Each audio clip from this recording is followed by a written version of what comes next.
ஆண்டவரும் இரட்சகரும் மீட்பருமா இருக்கிற இயேசு கிறிஸ்துவின் உயிர் தந்த நாமத்துல இந்த ஆன்லைன் பிரேயர்ல கூடியிருக்கிறதான உங்கள் எல்லாருமாய் ஆண்டவராக இயேசு கிறிஸ்துவின் நாமத்துல நான் வாழ்த்துகிறேன்.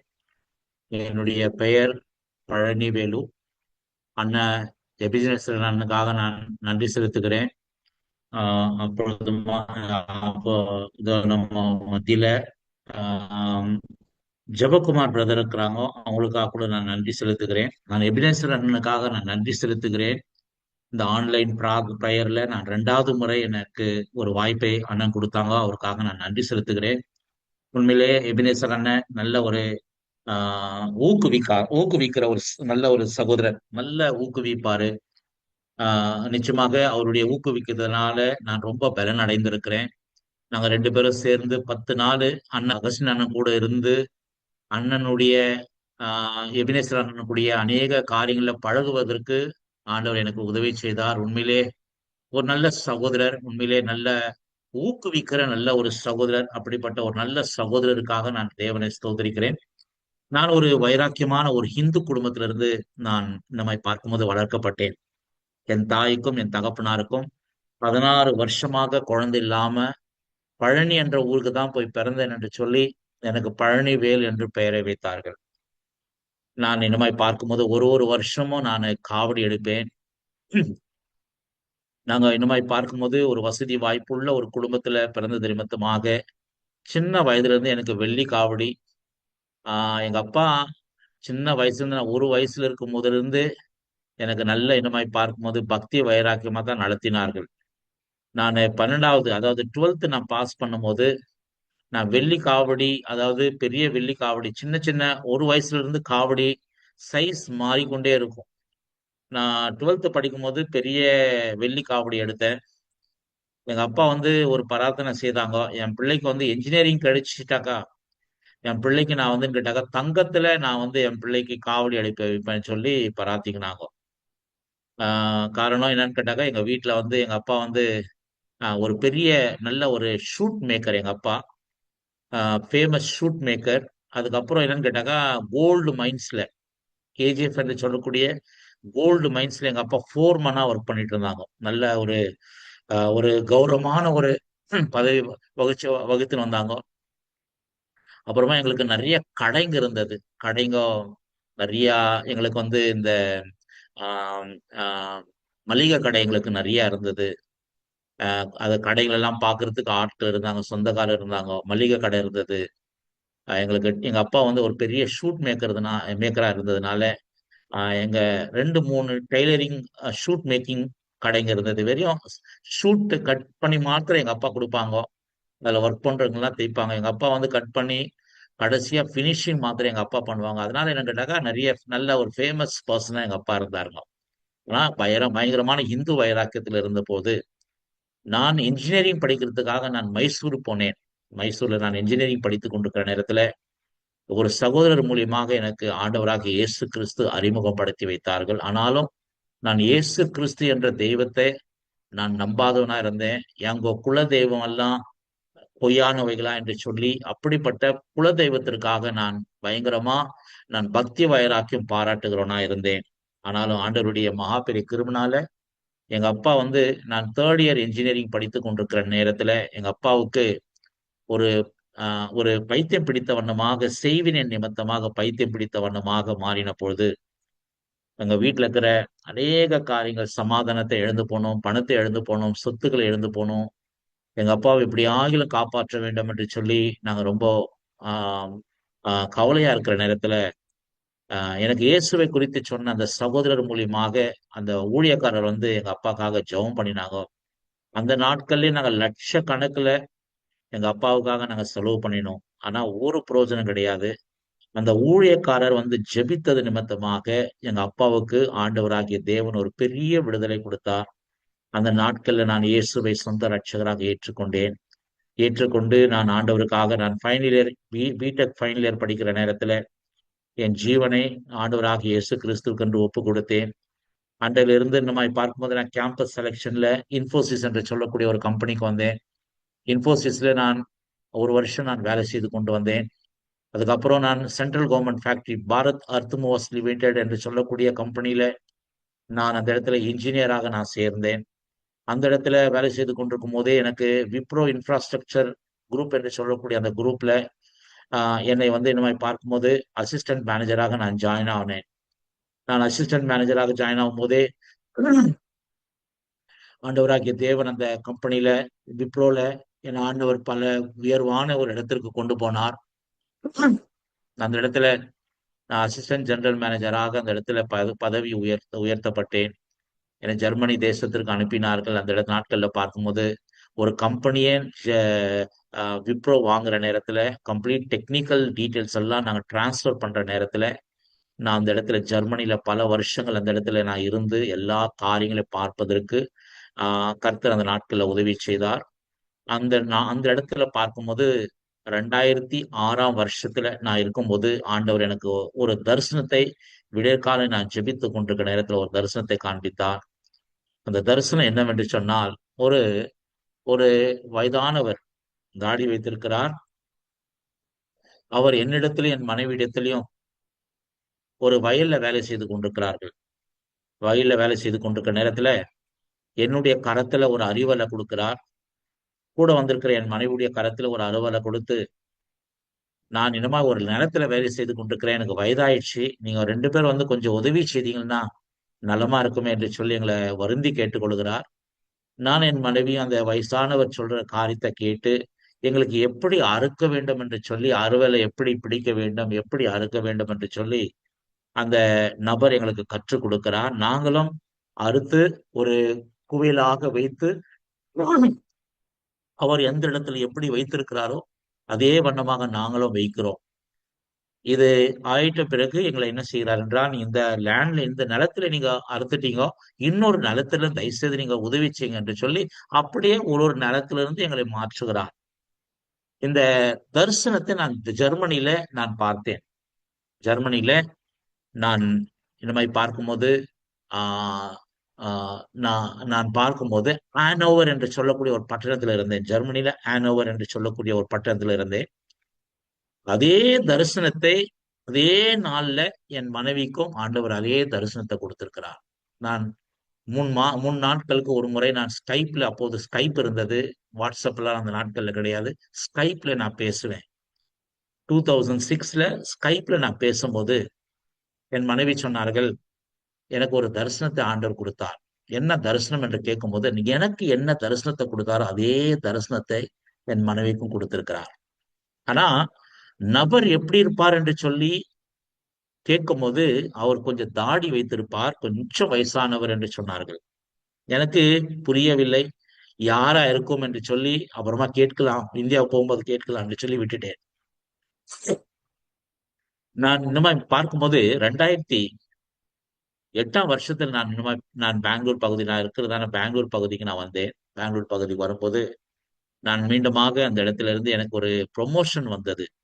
ப்ரொமோஷன் வந்துட்டு நீங்க வந்து பிரேசில் என்று சொல்லக்கூடிய தேசத்திற்கு போக வேண்டும் என்று சொல்லி எனக்கு ப்ரொமோஷன் வந்தது. அதுக்கு முன்பாகவே பார்க்கும்போது என் மனைவி ஆண்டவர் ஊழியத்திற்கென்று தயார் செய்து விட்டிருந்தார்கள் என்று எனக்கு தெரியாது. நான் எங்க மனைவி வந்து கேட்டாக்கா தன்னுடைய வேலையை ரிசைன் பண்ணிட்டு அவங்க ஸ்கூல்ல வந்து டீச்சரா, இங்கிலீஷ் டீச்சர் அவங்க, அந்த வேலையெல்லாம் ரிசைன் பண்ணிட்டு அவங்க சொன்னாங்க, நான் வந்து முழு நேரமா நான் ஊழியம் செய்துட்டு இருக்கிறேன். நான் வந்து கிராமம் கிராமமா போய் ஸ்லம் ஏரியாலாம் போய் நான் ஊழியத்தை செய்துட்டு இருக்கிறேன். எங்க மனைவி வந்து கிட்டார் வாசிப்பாங்க. கிட்டார் எடுத்துக்கொண்டு சகோதரிமாரெல்லாம் கூப்பிட்டு கொண்டு ஸ்லம் ஏரியாவில் போய் ஊழியம் செய்து கொண்டிருக்கிறேன் என்று சொன்னாங்க. ரொம்ப சந்தோஷமா இருந்தது. அதே நாட்கள்ல பார்க்கும்போது நான் பலஹாஷா என்று சொல்லக்கூடிய டெல்லி பக்கத்துல ஜேசிபி அந்த கம்பெனிக்கு நான் பிசினஸ் விஷயமா போயிருக்கிற நேரத்துல நான் ஒரு ஹோட்டல்ல தங்கி இருக்கிறேன். காலையில 4 மணிக்கு நான் ஜெபிக்கும் போது நான் முழங்கால் பட்டு மடியிட்டு நான் ஜெபித்துக் கொண்டிருக்கிற நேரத்தில் எனக்கு ஒரு தரிசனத்தை மீண்டுமாய் காண்பித்தார். என்ன தரிசனம் என்று சொன்னால், நான் என் மனைவி 2 பையனுங்க, எனக்கு 2 பையனுங்க, நாங்க 4 பேரும் ட்ரெயின்ல உட்காந்துட்டு இருக்கிறோம்.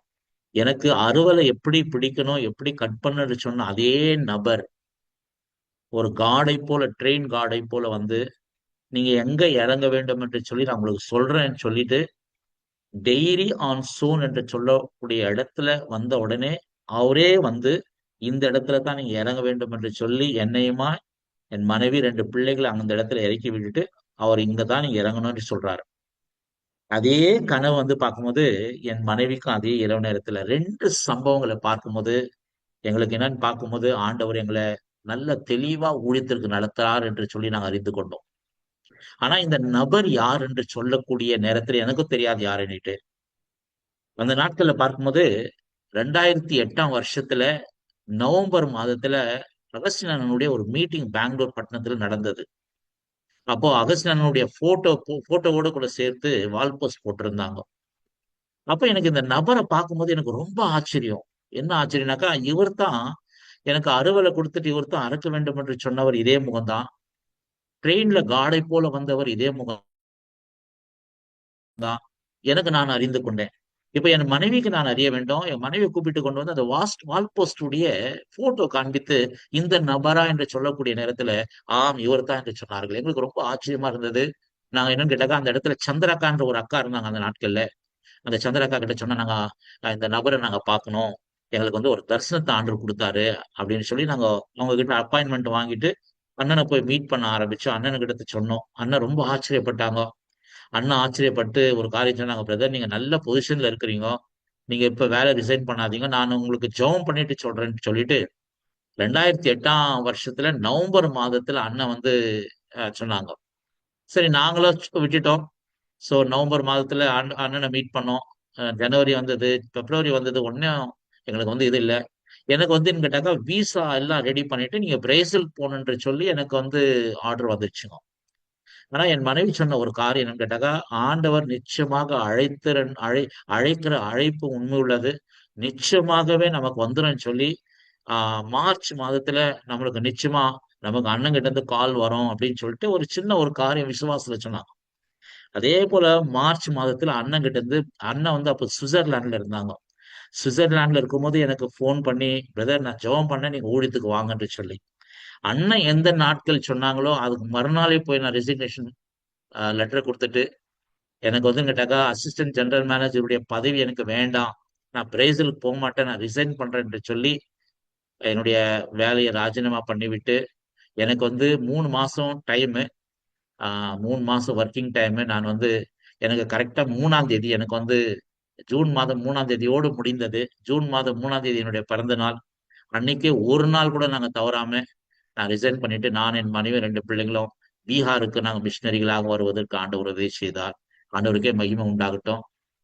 அது போல என்னன்னு பார்க்கும்போது நாங்க வந்து எந்த ஒரு அறிமுகமும் இல்லாத ஒரு இடத்துல வந்து நாங்க வெஸ்ட் சம்பாரன் என்று சொல்லக்கூடிய ஒரு இடத்துல நாங்க ஒரு சபையே இல்லாத அந்த இடத்துல நாங்க வந்து ஊழியம் செய்வதற்கு ஆண்டவர் உதவி செய்தார்.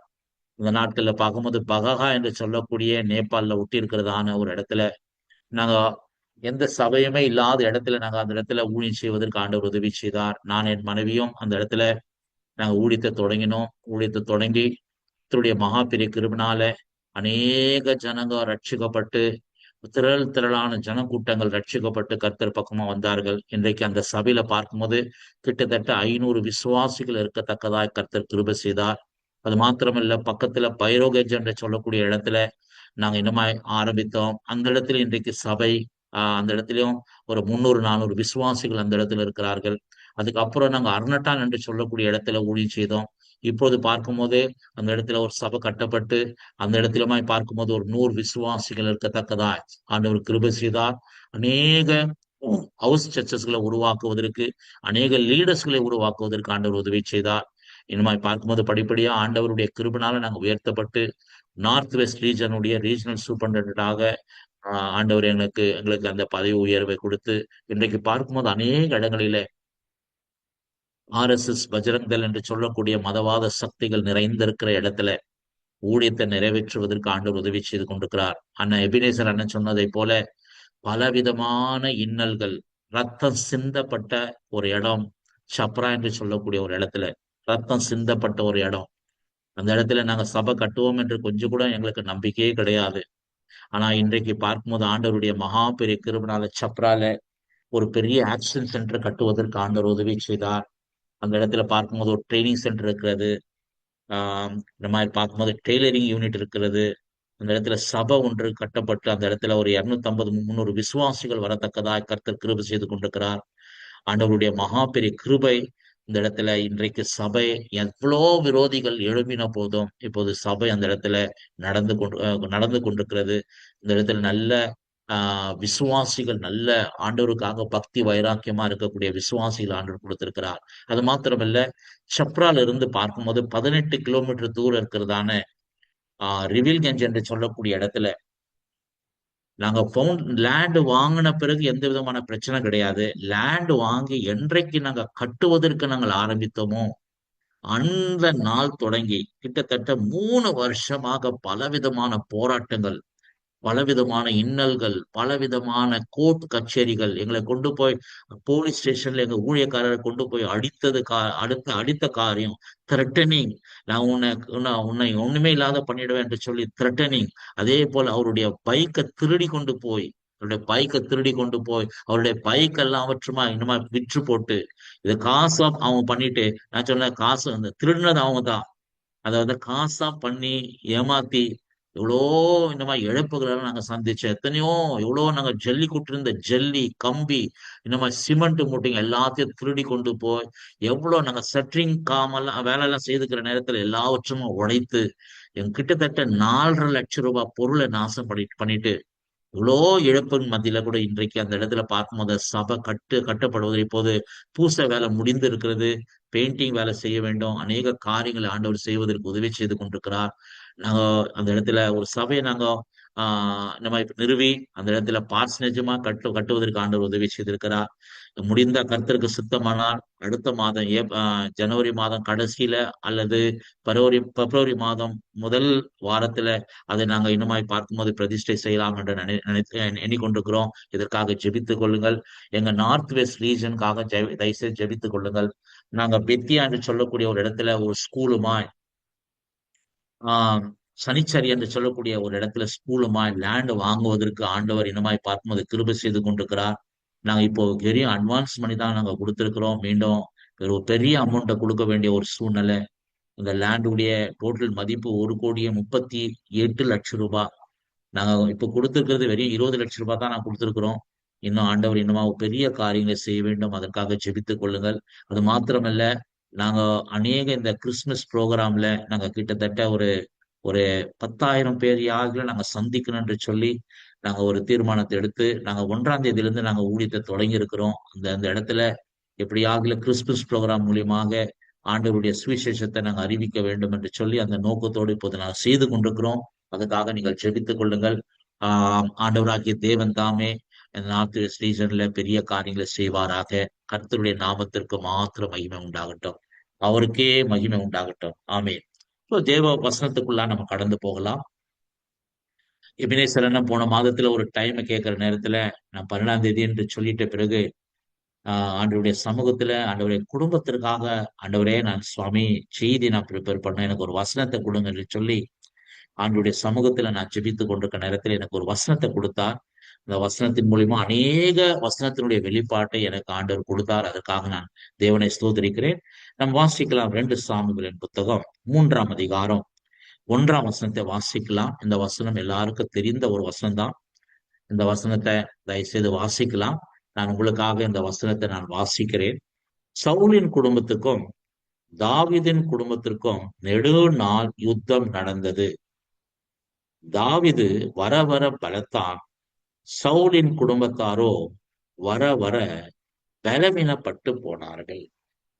இந்த இடத்துல பார்க்கும்போது ஒரு குடும்பம் பலவீனப்படுகிற ஒரு குடும்பமா இருக்கிறது. இன்னொரு குடும்பம் நம்ம பார்க்கும்போது பலப்படுகிற ஒரு குடும்பமா இருக்கிறது. இன்றைக்கு பார்க்கும்போது அநேக குடும்பங்கள் பலன் அடைந்திருக்கிற குடும்பங்களாக நாம் பார்க்கலாம், பலவீனம் அடைந்திருக்கிற குடும்பத்தையும் பார்க்கலாம். என் அன்பான தேவனுடைய பிள்ளைகளே, இந்த வசனத்தை நான் இன்னமாய் பார்க்கும்போது ரொம்ப அதிகமா நான் தியானிக்கிற நேரத்துல ஆண்டவரே இந்த வசனத்தினுடைய காரியம் ஏன் ஆண்டவரே சவுலுடைய குடும்பம் பலவீனப்படுவதற்கு காரணம் என்ன, தாவீதுடைய குடும்பம் பலன் அடைவதற்கு காரணம் என்ன என்று சொல்லி சில காரியத்தெல்லாம் ஆண்டவருடைய சமூகத்துல ஜெபத்தோடு நான் ஆண்டவரிடத்துல கேட்கிற நேரத்துல ஒரு குடும்பம் பலவீனம் அடைவதற்கு என்ன காரணம், ஒரு குடும்பம் பலன் அடைவதற்கு என்ன காரணம் என்று ஆண்டவர் சில காரியங்களை எனக்கு வசனத்துல காண்பித்து கொடுத்தார். அதற்கு முன்பாக ஆண்டவருடைய நோக்கம் குடும்பங்களை குறித்து என்னவா இருக்கிறது என்று நீங்கள் பார்க்கிற நேரத்துல யாத்திரையாகம புத்தகம் 1 அதிகாரம் 21 வசனத்தின்படி ஆண்டவருடைய நோக்கம் குடும்பங்களை குறித்து குடும்பங்களை தழக்கம்படியாய் செய்கிறவர். எல்லா ஆண்டவருடைய குடும்பம், ஆண்டவரை ஆராதிக்கிற குடும்பம், ஆண்டவரை நோக்கி பார்க்கிற குடும்பம், ஆண்டவராகிய இயேசுவை சொந்த இரட்சகராக ஏற்றுக்கொண்டிருக்கிற குடும்பங்களை தழக்கம்படியாய் செய்கிற தேவன். அது தேவனுடைய நோக்கமா இருக்கிறது. இரண்டாவதாக பார்க்கும்போது நீங்கள் 1 சாமுவேல் 2 அதிகாரம் 35 வசனத்துல நீங்க வாசிக்கும் போது குடும்பங்களை நிலையான குடும்பமாக ஆண்டவர் கட்டுகிற தேவனா இருக்கிறார். குடும்பங்களை நிலையான குடும்பம், குடும்பத்துல நிலையான காரியங்கள் நடக்கணும். அது ஆண்டவருடைய நோக்கமா இருக்கிறது. மூன்றாவதாக பார்க்கும்போது இந்த மாதிரி பார்க்கும்போது 2 சாமுவேல் 7 அதிகாரம் 11 வசனத்தின்படி கர்த்தர் வீட்டை உண்டு பண்ணுகிறவராக இருக்கிறார். ஆண்டவர் உண்டு பண்ணுகிறவரா இருக்கிறார். God wills the family. ஆண்டவராகிய தேவன் குடும்பங்களை கட்டுகிறவரா இருக்கிறார். நான்காவதாக பார்க்கும்போது பவுல் திமோத்திக்கு எழுதுற நேரத்துல 1 திமோத்தி 5 அதிகாரம் 8 வசனத்தின்படி ஆண்டவராகிய தேவன் பவுலின் மூலியமாக சொன்ன ஒரு வார்த்தை, ஒருவன் தன்னுடைய சொந்த குடும்பத்தை, சொந்த வீட்டை கட்டாவிட்டால் அவன் ஊழியத்தை எப்படி கட்டுவான் என்று சொல்லி பவுல் மூலியமாக ஆண்டவர் திமோத்திக்கு ஒரு ஆலோசனையாக சொல்லுகிறார். அப்படி என்று சொன்னால் தேவன் வீடுகளை கட்டுகிறவரா இருக்கிறார். எபிரேயருக்கு நிருபம் 3 அதிகாரம் 4 வசனத்துல நான் இந்த இடத்துல நான் வாசிக்கிற அந்த 3 அதிகாரம் 4 வசனத்தை நான் உங்களுக்காக வாசிக்கிறேன். அதுல இப்படியாக எழுதப்பட்டிருக்கிறது, ஏனெனில் எந்த வீடும் ஒருவனால் உண்டாக்கப்படும், எல்லாவற்றையும் உண்டு பண்ணுனவர் தேவன். இந்த இடத்துல பார்க்கும்போது எந்த வீடும் ஒருவனால் உண்டாக்கப்படும் அப்படின்னா, நம்ம பணத்தை வைத்து கொண்டு வீடை கட்டிடலாம். ஒரு மனுஷங்கிட்ட பணம் இருந்தாக்கா வீடை கட்டிடலாம். ஒரு மனுஷங்கிட்ட பணம் இருந்தாக்கா எல்லாம் ஒரே மனுஷங்கிட்ட 1 லட்சம் 1 கோடி ரூபாய் இருந்தாக்கா வீடை வந்து என்ன கட்டிடலாம். ஒரு மனுஷனால தான் முடியும். ஒரு மனுஷன் கட்டிடலாம். ஆனா இந்த இடத்துல எல்லாவற்றையும் உண்டு பண்ணினவர் தேவன். எல்லாவற்றிலுமா என்னவென்று சொன்னா, ஒரு குடும்பத்துல தேவையான சமாதானம், ஒரு குடும்பத்திற்கு தேவையான சந்தோஷம், ஒரு குடும்பத்திற்கு தேவையான நிம்மதி, ஒரு குடும்பத்திற்கு தேவையான வீட்டின் ஆசீர்வாதம், ஒரு குடும்பத்திற்கு தேவையான ஒருவருக்கொருவருக்குள்ளா இருக்க அன்பு, இதை எல்லாவற்றுமாய் தருகிறவர் ஒருவர். அவர் யார் என்றால் தேவன். அப்படி என்றால் 2 விதமான வீடு இருக்குது. ஒன்று கையினால கட்டப்படுகிற வீடு, ஒரு மனுஷனால கட்ட முடியும். ஆனா அந்த குடும்பத்திற்கு தேவையான எல்லாவற்றுமாய் கொடுக்கிறவர் தேவன். அப்படி என்று சொன்னால் ஆண்டவர் குடும்பத்தின் மேல அவ்வளவு அக்கறை உள்ளவரா இருக்கிறார். அவ்வளவு அக்கறை உள்ளவரா இருக்கிறார். என் அன்பான தேவனுடைய பிள்ளைகளே, ஆண்டவராகிய தேவன் இந்த இடத்துல சவுளுடைய குடும்பம் பலவீனப்பட்டது என்று சொல்லக்கூடிய காரணம் என்ன? இன்றைக்கு குடும்பங்கள் ஏன் பலவீனப்படுகிறது? நீங்கள் அப்படியாக பார்க்கிற நேரத்துல சவுளுடைய குடும்பத்தை பார்க்கும்போது வேதம் சொல்லுகிறது, ரோமருக்கு நிருபம் 8 அதிகாரம் அதனுடைய 6 வசனத்துல இப்படியாக சொல்லப்பட்டிருக்கிறது, மாம்சத்தின் சிந்தை மரணம், ஆவின் சிந்தையோ ஜீவனும் சமாதானமும். எந்த குடும்பத்துல மாம்சமான கிரியைகள் எந்த குடும்பத்துல இருக்கிறதோ அந்த குடும்பத்தை நம்ம பார்க்கும்போது அந்த குடும்பம் பலவீனம் அடையும்.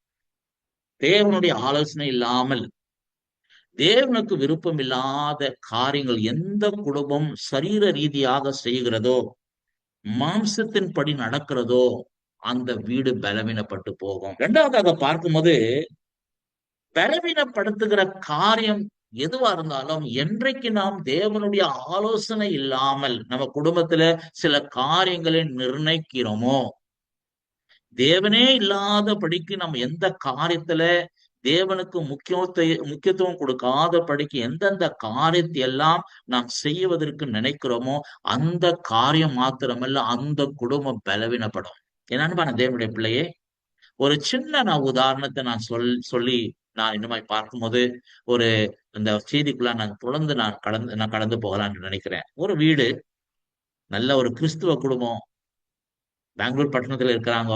நல்ல ஒரு துணி வியாபாரம் செய்கிறவங்க, வீட்டுல வீட்டுல பார்க்கும்போது ஒரு டெக்ஸ்டைல் கடை கிடையாது.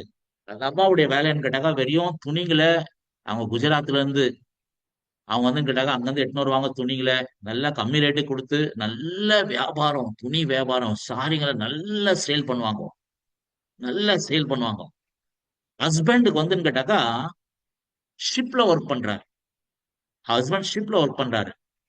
அதே போல பையனும் ஷிப்ல ஒர்க் பண்றான். பொண்ணுக்கு வந்துன்னு கேட்டாக்கா மாப்பிள்ளை பார்க்கணும், அவங்க நல்ல ஒரு குடும்பத்தை, பக்தி வைராக்கியமான ஒரு கிறிஸ்துவ குடும்பத்தை சேர்ந்தவங்க, நல்ல ஒரு அருமையான ஒரு சபைக்கு பெங்களூர்ல போய் கொண்டிருக்கிறாங்க.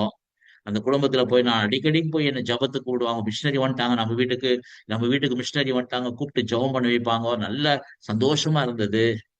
எங்க கிட்ட ஒரு காரியத்தை கேட்டாங்க, பிரதர் எங்க பிள்ளைக்கு ஒரு நல்ல ஒரு வரன் வந்திருக்குது, ரொம்ப நல்லா இருக்கு. பையன் வந்து அமெரிக்கால இருக்கிறான், அமெரிக்கால வந்து சாஃப்ட்வேர் இன்ஜினியர். நான் கேட்ட ஒரே ஒரு கேள்வி, சிஸ்டர் பையன் வந்து ரட்சிக்கப்பட்டிருக்கிறானா, பையன் கிறிஸ்துவனா என்று கேட்கிற நேரத்துல, பிரதர் இல்ல பிரதர், அவன் வந்து கிறிஸ்தவன் கிடையாது, ஆனா நல்ல குடும்பம் பிரதர், நல்லா சம்பாதிக்கிறான் பிரதர். நான் கேட்டேன், ஆண்டவர்கிட்ட கேட்டீங்களா, ஆண்டவர் ஜெபம் பண்ணீங்களா, பிரதர் அதுல கேட்கறதுல எதுவும் இல்ல பிரதர், நல்ல குடும்பம் ஆச்சே, ஆண்டவர் தானே தராருன்னு சொல்லி கல்யாணம் பண்ணிட்டாங்க. பிள்ளை வந்து அமெரிக்காவுக்கு போச்சு. அமெரிக்காவுக்கு போயிட்டு அந்த இடத்துல ஒரு மாதம் கூட கிடையாது. அந்த பிள்ளைக்கு ஒரு பெரிய ஷாக்கிங் என்னன்னு கேட்டாக்கா, அந்த மாப்பிள்ளை ஏற்கனவே ஒரு அமெரிக்கா ஐக்கிய தேசத்துல இருக்கிறதான ஒரு அமெரிக்கனோடு கூட ஒரு ஒரு உறவுல வாழ்ந்து கொண்டிருக்கிற ஒரு சகோதரன் என்று கேள்விப்பட்டு, அவங்க மகளை வந்து இப்ப பார்க்கும்போது 3 வருஷம் ஆயிடுச்சு, வீட்டுலதான் இருக்குது. நான் கேட்ட ஒரே ஒரு காரியம், சிஸ்டர் நீங்க ஆண்டவர்கிட்ட கேட்டீங்களா, சாத்தான் பலவீனப்படுத்தக்கூடிய காரியம் நம்முடைய விசுவாசத்தை, நம்முடைய மனசாட்சியை. நான்காவது, சாத்தான் நம்ம எதுல பலவீனப்படுத்துறான்னு சொன்னா நம்முடைய சரீரத்தை. ஐந்தாவதாக பார்க்கும்போது சாத்தான் பலவீனப்படுத்தக்கூடியது நம்முடைய கேரக்டரை. நம்முடைய கேரக்டரை சாத்தான் பலவீனப்படுத்துவான். நான் எப்படி சாத்தான் நம்முடைய குடும்பங்களை பலவீனப்படுத்துகிறான்? நீங்கள் எபேசியருக்கு நிருபம் 5ஆம் அதிகாரத்திலிருந்து நீங்க 22ஆம் வசனத்திலிருந்து 6ஆம் அதிகாரம் 4ஆம் வசனத்துல வரலமா வாசிக்கும் போது, அந்த இடத்துல குடும்பங்களை குறித்து, குடும்பத்தினுடைய காரியங்களை குறித்து பவுல் அடிகளார் எபேசுக்கு எழுதின சபைக்கு என்னமாய் பார்க்கும்போது எழுதி வைத்திருக்கிறார். நான் இன்னமாய் பார்க்கும்போது இந்த வசனங்களை ஒவ்வொன்றாக உங்களுக்காக நான் வாசிக்கிறேன். 22ஆம் வசனத்தை, மனைவிகளே கர்த்தருக்கு கீழ்ப்படுகிறதை போல உங்க சொந்த புருஷருக்கு நீங்கள் கீழ்ப்படியுங்கள். இதுதான் தேவனுடைய வசனம். ஆனா எந்த குடும்பத்துல சாத்தான் பலவீனப்படுத்துகிற ஒரு குடும்பமா இருக்கிறதோ, அந்த இடத்துல மனைவிகள் கர்த்தருக்கு கீழ்ப்படியாமல் சொந்த புருஷருக்கும் கீழ்ப்படியாது இருக்கிறாங்க. ஏன்னா அதுதான் சாத்தானுடைய வேலை. நீங்கள் 5ஆம் அதிகாரம் 22ல இருந்து 6ஆம் அதிகாரம் 4 வசனம் வரணும் வாசிக்கிற நேரத்துல, இந்த இடத்துல எழுதப்பட்டிருக்கிற வார்த்தைகளுக்கு விரோதமாகவே சாத்தான் கிரியை செய்வான். அதுக்கு முதலாவதாக சாத்தான் யூஸ் பண்ற டூல் என்ன கேட்டாக்கா, கணவனும் மனைவியும். கணவன் மனைவியும். இரண்டாவதாக பார்க்கும்போது உங்க வீட்டுல இருக்கிற பிள்ளைகளை பலவீனப்படுத்துவான். ஏன்னு கேட்டாக்கா, பிள்ளைங்க கர்த்தருக்கு கீழ்ப்படியாத நடக்கிற பிள்ளைகளா மாறிடுவாங்க. எந்த வீட்டுல கணவனுக்கும் மனைவிக்கும் பிரச்சனை இருக்கிறதோ அந்த வீட்டுல பிள்ளைகளும் சமாதானமா இருக்க முடியாது. பிள்ளைகளையுமா சாத்தான் பலவீனப்படுத்துவான். என் அன்பான தேவனுடைய பிள்ளைகளே, கர்த்தர் கர்த்தருடைய இன்னுமாய் பார்க்கும்போது சமாதானத்தோடு சந்தோஷத்தோடு இருக்கக்கூடிய குடும்பங்களிலே சாத்தான் முதலாவது பலவீனப்படுத்துகிற காரியம் குடும்பம். என் அன்பான தேவனுடைய பிள்ளைகளே, உங்க குடும்பத்தை சாத்தான் பலவீனப்படுத்த விடாதிருங்கள். உங்க குடும்பத்தை சாத்தான் பலவீனப்படுத்துவதற்கு நீங்கள் விட்டு விடுவீர்களானால் சவுலுடைய குடும்பத்தை போல உங்க குடும்பம் மாறிடும். அதனால எப்ப வந்து கணவன் மனைவிக்குள்ளாக பிரச்சனை வருகிறதோ, போராட்டங்கள் வருகிறதோ, கணவன் மனைவி செய்யக்கூடிய ஒரே ஒரு காரியம், ஆண்டவராக இயேசு சொன்ன ஒரு காரியம், சூரியன் அஸ்தமிப்பதற்கு முன்பாக நாம் ஒப்புரவாக ஆக வேண்டும். இது ரொம்ப முக்கியமான காரியம். பிள்ளைகளுக்கு முன்பாக நம்முடைய வாழ்க்கை, கணவன் மனைவியுடைய வாழ்க்கை ஒரு சாட்சியாக இருக்க வேண்டும். யோசுவா சொன்னதை போல, யோசுவா இந்த மாதிரி பார்க்கும்போது 24 அதிகாரம் 15 நானும் என் வீட்டாருமே என்றார் கர்த்தரே சேவிப்போம். நான் மாத்திரம் இல்ல, நானும் என் வீட்டாருமே என்றார். இதுக்கு அர்த்தம் என்னவென்று சொன்னா, நாங்க எங்க வீட்டுல என்ன பிரச்சனை இருந்தாலும் சரி, என்ன போராட்டம் இருந்தாலும் சரி, நாங்க எங்களையே சரி செய்து கொள்ளுவோம். நாங்க சாத்தான் எங்களை பலவீனப்படுத்த விட மாட்டோம் என்று சொல்ற ஒரு அர்த்தம். முதலாவது பார்க்கும்போது சாத்தான் பலவீனப்படுத்தக்கூடிய காரியம் குடும்பம். இரண்டாவதாக பார்க்கும்போது நம்ம விசுவாசத்தை சாத்தான் பலவீனப்படுத்துவான். நம்ம விசுவாசத்தை நான் வாசிக்கிறேன், உங்களுக்காக வாசிக்கிறேன். ரோமருக்கு எழுதின நிருபம் 14 அதிகாரம் அதனுடைய முதலாவது வசனத்தை எப்படி நம்ம பார்க்கும்போது விசுவாசத்தை அவன் பலவீனப்படுத்துவான். 14 அதிகாரம் முதலாம் வசனத்துல விசுவாசத்தில் பலவீனம் உள்ளவர்களை சேர்த்துக் கொள்ளுங்க. அப்போ விசுவாசத்துல பலவீனம் உள்ளவர்களா மாற்றிடுறான். அநேகருடைய விசுவாசம் ரொம்ப பலவீனம் அடைஞ்சது. என் அன்பான தேவனுடைய பிள்ளையே, நீங்கள் மத்திய சுவிசேஷத்தின் புத்தகம் 17 அதிகாரம் அதனுடைய 20 வசனத்துல வந்து கேட்டாக்கா, சீஷர்கள்லாம் வந்து ஆண்டவர்கிட்ட கேக்குறாங்கப்பா, நாங்க வந்து ஜெபிச்சோம், நாங்க நல்லா ஜெபம் பண்ணோம். ஆனா அந்த பிசாசு எங்களால துரத்த முடியல. ஏன் ஆண்டவர் எங்களால துரத்த முடியலன்னு கேக்குறாங்க. அப்ப இயேசு ஆண்டவர் சொல்றாரு, உங்க விசுவாசத்தின் நிமித்தமாக, உங்க விசுவாசமே இல்ல. அப்போ ரெண்டாவது பார்க்கும்போது நம்ம விசுவாசத்தை சாத்தான் பலவீனப்படுத்துகிறான். என்னைக்கு நம்ம விசுவாசம் வந்து வளராது இருக்கிறதோ, என்றைக்கு நம்முடைய விசுவாசம் நம்ம ஆண்டவரை அவருடைய வசனத்தையுமாய் அவருடைய அற்புதங்களுமாய் என்றைக்கு நாம் டவுட் பண்ண ஆரம்பிக்கிறோமோ, என்றைக்கு நம்முடைய விசுவாசம் இது ஆகாதுப்பா, உன் வாழ்க்கையில இது நடக்காதப்பா, இது செய்ய முடியாதப்பா, இப்படிப்பட்ட ஒரு நெகட்டிவ் தாட்ஸ் நமக்குள்ளாக எப்போது வருகிறதோ, நம்முடைய விசுவாசம் குறைந்து போகிறது. அப்ப நீங்க நினைத்துக் கொள்ளுங்க, எந்த குடும்பத்துல எந்த நபருடைய வாழ்க்கையில விசுவாசம் குறைந்து போகிறதோ அவன் பலவீனம் அடைவான். உதாரணத்துக்கு நான் சொல்லுகிறேன், 1 கொரிந்தியர் புத்தகம் 8 அதிகாரம், 1 கொரிந்தியர் 8 அதிகாரம் அதுல வந்து கேட்டாக்கா 7 வசனத்தை நான் உங்களுக்காக வாசிக்கிறேன். பாருங்க, 1 கொரிந்தியர் 8 அதிகாரம் 7 வசனத்தை நான் வாசிக்கிறேன். ஆகிலும் இந்த அறிவு எல்லாரிடத்திலும் இல்லை. சிலர் இன்றை வரைக்கும் விக்கிரகத்தை ஒரு பொருள் என்று எண்ணி விக்கிரகத்திற்கு படைக்கப்பட்டதை புசிக்கிறார்கள். அவர்களுடைய மனசாட்சி பலவீனமா இருக்கிறதுனால அசூசியப்படுகிறது. மனசாட்சி பலவீனப்படுகிறது. மனசாட்சி, அநேகருடைய மனசாட்சி இன்னைக்கு பலவீனமாய் மாறி இருக்கிறது. அப்போ சவுலுடைய குடும்பத்திற்கு வீழ்ச்சிக்கு காரணம் பலவீனமான மனசாட்சி. அடுத்ததாய் பார்க்கும்போது மாம்சத்துல பலவீனம். மாம்சத்துல பலவீனம்.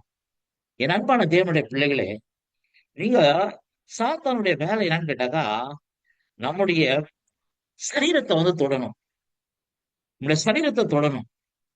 என் அன்பான தேவனுடைய பிள்ளையே, நீங்க வந்து பார்க்கும்போது இயேசு ஆண்டவர் வந்து தேவாலயத்துல பிரசங்கம் பண்றதுக்காக போவாரு. தேவாலயத்துல பிரசங்கம் பண்ற போறது நேரத்துல ஒரு ஒரு சகோதரி, அதாவது கூனியாக இருக்கிற ஒரு சகோதரி இருக்கிறாங்க. இந்த ஆராதிக்கிற ஒரு மனுஷி தான், ஆலயத்துக்கு வருகிற ஒரு மனுஷி தான், தேவனை ஆராதிப்பதற்காக ஓய்வு நாள அனுசரிக்கிற ஒரு நல்ல ஒரு ஸ்திரீ தான். ஆனா அவளை சாத்தானவன் அவளுடைய சரீரத்தை கட்டி வைத்திருக்கிறான். சரீரத்தை கட்டி வச்சிருக்கிறான். இன்னைக்கு நிறைய பேர் ஆலயத்துக்கு போறாங்க, நல்ல குடும்பமா போறாங்க. ஆனாலும் அவங்களுக்கே தெரியாது இருக்கிறது, சாத்தான் அவங்களுடைய சரீரத்தை கட்டி வச்சிருக்கிறான். ஏன்? சாத்தானுடைய வேலை என்னன்னு கேட்டாக்கா, அவங்க சரீரத்தை கூட பலவீனப்படுத்துற காரியம். என் அன்பான தேவனுடைய பிள்ளையே, இன்றைக்கு நம்ம சரீரத்தை எப்படியெல்லாம் சாத்தான் பலவீனப்படுத்தி வைத்திருக்கிறான் என்பதை நமக்கு நன்றாக தெரியும். நாங்க ஒரு சகோதரி எங்க சபைக்கு கூட்டு கொண்டு வந்தாங்க. நான் பெத்தியான்ற ஒரு இடத்துல நான் ஊழியம் செய்து கொண்டிருக்கிறேன். இந்த சபைக்கு நான் போதகராகவும் இருக்கிறேன். அந்த சபையில ஒரு 450 பேர் இருக்கிறாங்க. ஒரு சகோதரியை அழைத்து கொண்டு வந்தாங்க. நல்லா பேப்டிசம் எடுத்திருக்காங்க பிரதர். நல்ல பரிசுத்தாவின் அபிஷேகத்தெல்லாம் பெற்றிருக்கிறாங்க. நீங்க பிரதர் ரொம்ப ரொம்ப ரொம்ப இதுவா இருக்கிறாங்க. அவங்களுக்கு வந்து என்னன்னா ரொம்ப பலவீனமா இருக்கிறாங்க பிரதர் அப்படின்னு சொல்லிட்டு. வந்து பலவீனமா தான் இருக்கிறாங்கன்னு சொல்லிட்டு கை வச்சு ஜபிக்கிற நேரத்துல அவங்களுக்குள்ள ஒரு ஆவி பேசுது. நான் நினைச்சேன், பேப்டிசம் எடுத்திருக்காங்க. பரிசுத்தாவின் அபிஷேகத்தை பெற்றுன்னு அந்நிய பாஷையில பேசுறாங்க. நல்ல ஸ்ட்ராங் விசுவாசியா இருக்கிறாங்கன்னு பார்த்தேன். பார்த்தாதான் அப்பதான் தெரியுது அவங்க சரீரத்தை வந்து சாத்தான் கட்டி வச்சிருக்கிறான். இன்னைக்கு நிறைய பேருடைய சரீரத்தை ஏன் கட்டி வச்சிருக்கிறான்னு கேட்டாக்கா, சாத்தானுடைய வேலையை வீணப்படுத்துகிற காரியம். என் அன்பான நம்முடைய பிள்ளைகள், அடுத்ததாய் பார்க்கும்போது நம்முடைய கேரக்டரை வந்து கேட்டாக்கா பலவீனப்படுத்துற காரியம். நம்ம கேரக்டர், என் அன்பான தேவனுடைய பிள்ளையே, நம்ம கேரக்டரை பலவீனப்படுத்துகிற காரியம். யோசித்து பாருங்க, தாவீது தேவனுடைய இருதயத்துக்கு ஏற்ற ஒரு மனுஷன், இருதயத்திற்கு ஏற்ற மனுஷன். அவன் யுத்தத்திற்கு போக வேண்டும். யுத்தத்திற்கு போகக்கூடிய ஒரு சூழ்நிலையில அவன் வந்து உப்பு இந்த மாதிரி மேல போகிறான். பெர்ஷிபாவை பாக்குறான், விழுந்துடுறான், நினைக்கிறான், யாரும் தெரியாது, நான் செய்தது யாருக்கும் தெரியாது, நான் ஊரியாவை கொன்றது யாருக்கும் தெரியாது, நான் பெர்ஷிபாவோட கூட நான் இன்னுமாய் தவறான காரியத்தை செய்தது யாருக்கும் தெரியாது. என் அன்பான தேவனுடைய பிள்ளையே, இன்றைக்கு பார்க்கும்போது சாத்தானுடைய வேலை என்னவென்று சொன்னால், எப்படி பலவீனப்படுத்துகிறான் என்று சொன்னால், கேரக்டரை பலவீனப்படுத்துகிறான். கேரக்டர். இதுக்காகத்தான் சவுளுடைய குடும்பம் இந்த மாதிரி பார்க்கும்போது இந்த மாதிரி பார்க்கும்போது பலவீனப்பட்டு போனது காரணம். அடுத்ததாக பார்க்கும்போது தாவீதுடைய குடும்பத்தை சொல்லுகிறது. தாவீதுடைய குடும்பம் என்னன்னு கேட்டாக்கா, வேற வர இந்த மாதிரி பார்க்கும்போது பலப்பட்டது என்று சொல்லப்பட்டிருக்கிறது. பலப்படுவதற்கு காரணம் என்ன? பலப்படுவதற்கு காரணம் என்னவென்று சொன்னால், நான் இந்த மாதிரி பார்க்கும்போது 7 இடத்துல 4 காரியத்தை நான் சொல்லலாம் என்று நினைக்கிறேன். முதலாவதாக, பலப்படுவதற்கு காரணம் தேவனுடைய கிருபை. தேவனுடைய கிருபை. எந்த மனுஷன் தேவனுடைய கிருபை சார்ந்து கொண்டிருக்கிறானோ, இங்கிலீஷ்ல கிரேஸ் என்று சொல்லுவார்கள். கிரேஸுக்கு இங்கிலீஷ்ல ஒரு நல்ல ஒரு இந்த மாதிரி பார்க்கும்போது ஒரு காரியம் இருக்குது. கிரேஸ் என்று சொன்னா காட்ஸ் ரிச்சஸ் அட் பிரைஸ் எக்ஸ்பென்ஸ். இன்னொரு மாதிரி நான் சொல்லுகிறேன்.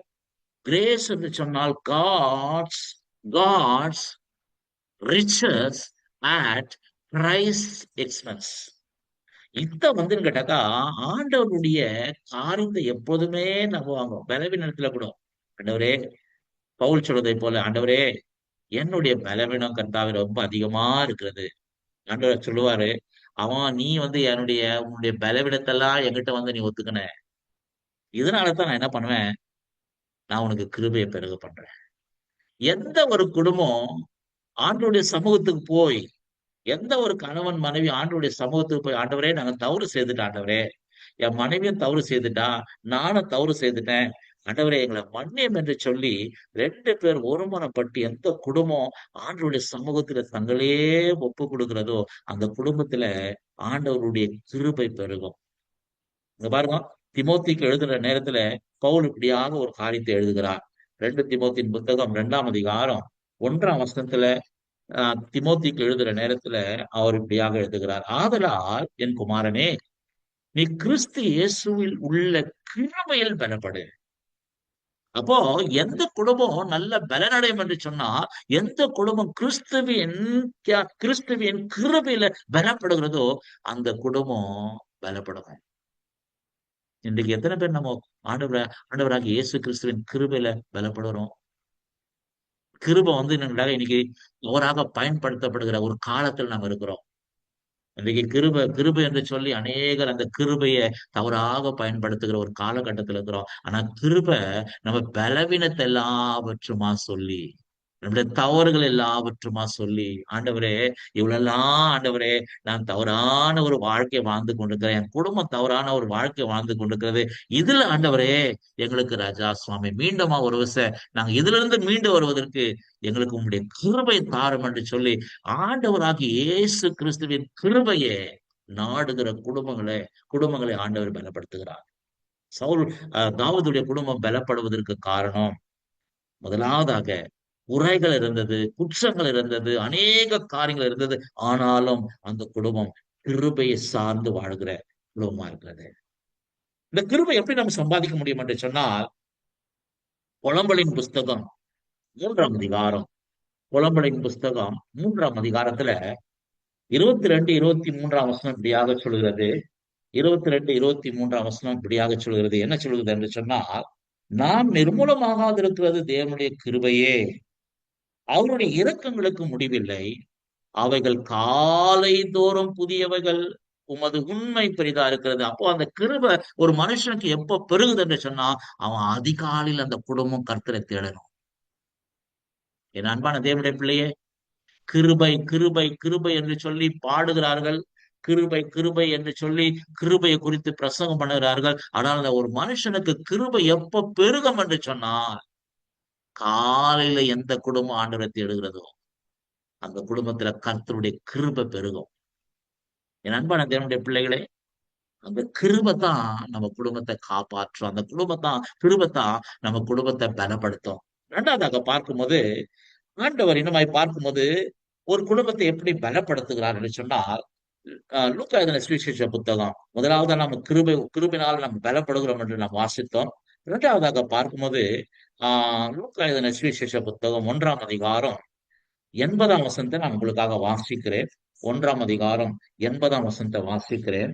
அந்த பிள்ளை வளர்ந்து ஆவில பலன் கொண்டு இஸ்ரவேலுக்கு தன்னை காண்பிக்கும் நாள் வரைக்கும் வனாந்திரத்துல இருந்தான். இது யோவான் ஸ்தானங்களை குறித்து சொல்லப்பட்டிருக்கிறது. ஆவில பலன் படுகிற குடும்பத்தை ஆண்டவர் என்ன செய்வார் என்று சொன்னா பலப்படுத்துவார். எந்த குடும்பம் ஆவில பலன் கொள்வதற்கு தன்னை ஒப்பு கொடுக்கிறதோ, ஆவில பலன்படுவதற்கு தன்னை ஒப்பு கொடுக்கிறதோ அந்த குடும்பத்தை ஆண்டவர் பலப்படுத்துவார். இரண்டாவதாக பார்க்கும்போது ஆண்டவருடைய ஆவில பலன் கொள்ளுகிறவர்களுடைய குடும்பத்தை ஆண்டவர் பலப்படுத்துகிறார். மூன்றாவது பார்க்கும்போது பேசியர் 6 அதனுடைய 10 பார்க்கும்போது அப்படியாக சொல்லப்பட்டிருக்கிறது. கடைசியாக என் சகோதரரே, கர்த்தரிலும் அவருடைய சத்துவத்தின் வல்லமையிலும் பலப்படுங்கள். அப்போ மூணாவதாக பார்க்கும்போது ஒரு குடும்பம் எப்படி பலப்படுகிறது என்று சொன்னால், அவருடைய சத்துவத்தினால, அவருடைய வல்லமையினால. அப்படி என்று சொன்னா, ஒரு மனுஷன் தேவனுடைய ஆவினால பலப்பட்டிருக்கிற மனுஷன் அவருடைய சத்துவத்தின் மேலும் அவருடைய வல்லமையில பலப்படுவான். இது எப்படின்னு கேட்டாக்கா, filling in the Holy Spirit, filling in the anointing of the Holy Spirit. ஆண்டவருடைய ஆவினாலே எப்போதுமே அந்த சத்துவத்துல இருக்கிற குடும்பம். இப்படி என்று சொன்னால், நான் இன்னுமாய் பார்க்கும்போது இப்படி சொல்லுவேன், ஆவில நடக்கிற குடும்பம் என்ன யார் என்று சொன்னால், வெறும் அந்நிய பாஷை பேசுகிறவங்க மாத்திரம் இல்லை. வெறியும் இன்னமாய் பார்க்கும்போது கைத்தட்டி அந்நிய பாஷை பேசுற குடும்பம் மாத்திரம் இல்லை, தேவனுடைய வசனத்தின்படி நடக்கிற எல்லா காரியத்திலும் தேவனுடைய வார்த்தை. இன்றைக்கு நான் தேவனுடைய வசனத்தை படிக்கலையே, நான் தேவனுடைய வார்த்தையின் மேல நான் இன்னுமாய் பார்க்கும்போது நான் கட்டப்படலையே, நான் இந்த வார்த்தை நான் அப்படி சொல்லுதே, இந்த வார்த்தை நான் படி நான் செய்யலையே, அப்படிப்பட்ட ஒரு காரியத்தை எல்லா காரியத்தையும் வசனத்தோடு கூட ஒப்பிட்டு நடக்கிற ஒரு குடும்பத்தை தான் இன்னுமா சத்துவத்துல பலப்படுகிற ஒரு குடும்பம். சத்துவம் என்று சொன்னால் இங்கிலீஷ்ல நியூட்ரிஷன் என்று சொல்லுவார்கள். நியூட்ரிஷன் ஃபுட், நியூட்ரிஷியஸ் ஃபுட் அப்படி என்றால் நல்ல சத்துவம், நல்ல ஆகாரம், நல்ல பலனுள்ள ஆகாரம். அது எங்க கிடைக்குன்னு கேட்டாக்கா, நம்முடைய ஆத்மாவுக்கு தேவ வசனத்தின் மூலியமா. அப்போ ஒரு குடும்பம் பலப்படுவதற்கு தேவனுடைய சத்துவம் ரொம்ப முக்கியமான காரியம். அந்த சத்துவம் தான் தேவனுடைய வசனம், அதுல பலப்படுகிற காரியம். நீங்க 3 இந்த வேதத்துல சொல்லப்பட்டிருக்கிறது. 1 சாமுவேல் 30 அதிகாரம் 1 சாமுவேல் 30 அதிகாரம் தேவனுடைய சத்துவம் தாவீதோடு கூட இருந்தது நிமித்தமாகத்தான் வேதம் சொல்லுகிறது. 1 சாமுவேல் 30 அதிகாரம் நான் உங்களுக்காக வாசிக்கிறேன். 1 சாமுவேல் 30 அதிகாரம் 6 இப்படியாக சொல்லுகிறது. 30 தாவீதுக்கு பிரச்சனை வருகிற நேரத்துல, போராட்டங்கள் வருகிற நேரத்துல வசனம் இப்படியாக சொல்கிறது. 30 அதிகாரம் 6 நான் வாசிக்கிறேன். தாவீது மிகவும் நெருக்கப்பட்டான். தாவீதுடைய குடும்பம் தாவீதுக்கு ரொம்ப நெருக்கப்பட்டான். சகல ஜனங்களும் தங்கள் குமாரத்தி நிமித்தம் மனக்கிலேசமானதினால் அவனை கல்லெறிய வேண்டும் என்று சொல்லிக் கொண்டார்கள். அவ பார்க்கும்போது தாவீது தன் தேவனாகிய கர்த்தருக்குள் தன்னை திடப்படுத்தி கொண்டான். என் அன்பான தேவனுடைய பிள்ளையே, ஒரு மனுஷன் எப்படி தன்னையே பிரச்சனைகள் வருகிற நேரத்துல, ஒரு குடும்பம் எப்படி பிரச்சனைகள் வருகிற நேரத்துல, போராட்டங்கள் வருகிற நேரத்துல எப்படி ஒரு குடும்பம் பலப்படும் என்று சொன்னால், தேவனுடைய வசனத்தினால, தேவனுடைய சத்துவமாக, வசனத்தின் மத்தமாக. என் அன்பான தேவனுடைய பிள்ளையே, ஆண்டவராகிய தேவன் குடும்பங்களை பலப்படுத்துவதற்கு மூன்றாவதாக ஆண்டவர் அவருடைய சத்துவமாகிய வசனத்தின் மூலியமாக. நான்காவதாக பார்க்கும்போது, வேதம் சொல்லுகிறது ஒரு குடும்பம் எப்படி பலப்படும் என்று சொன்னா, எபேசியருக்கு நிருபம் 6 அதிகாரம் 12 வசனத்திலிருந்து நீங்க 18 வசனம் வரலும் வாசிக்கிற நேரத்துல, குடும்பங்களுக்கு விரோதமா எந்த விதமான போராட்டம் வந்தாலும், அந்த போராட்டத்துல ஒரு யுத்த களத்தை போல வேதம் சொல்லுகிறது, நாம் சர்வாயுதங்களை நாம் தரித்துக் கொண்டிருக்கிற ஒரு குடும்பமா இருக்க வேண்டும். தேவனுடைய சர்வாயுதங்களை, தேவனுடைய சர்வாயுதத்தை நாம் தரித்துக் கொண்டிருக்கிறவர்களா இருக்க வேண்டும். எந்த குடும்பம் தேவனுடைய சர்வாயுதத்தை தரித்துக் கொண்டிருக்கிற குடும்பமா இருக்கிறதோ, அது பலவீனப்படாது, அது பலப்படும். என் அன்பான தேவனுடைய பிள்ளையே, இந்த நேரத்துல நீங்கள் சவுலுடைய குடும்பத்தை போல காணப்பட்டு கொண்டிருக்கிறீங்களா? இல்ல தாவீதுடைய குடும்பத்தை போல நீங்க காணப்பட்டு கொண்டிருக்கிறீங்களா? நீங்க ஒரு வேளை சவுலுடைய குடும்பத்தை போல நீங்க இருந்தீங்கன்னாக்கா, ஆண்டவர்கிட்ட சொல்லுங்க, ஆண்டவரே, நாங்க சவுலுடைய குடும்பத்தை போல நாங்க இருக்கிறோம். நாங்க பலன் அடைந்து கொண்டிருக்கிறோம் ராஜா. ஆண்டவரே, நாங்க சவுலுடைய குடும்பத்தை போல இருக்கக்கூடாது. நாங்க தாவீதுடைய குடும்பத்தை போல நாங்க பலன் அடைந்திருக்கிற குடும்பமாய் மாற்றும் என்று சொல்லி, இந்த நேரத்துல தேவனுடைய சமூகத்துல நம்ம ஒப்பு கொடுத்து ஆண்டவரிடத்துல ஜெபிக்க போறோம். ஆண்டவராகிய தேவன் இந்த வசனத்தின் மூலியமா ஆண்டவர் நம்மை பலப்படுத்துவாராக. ஆமென்.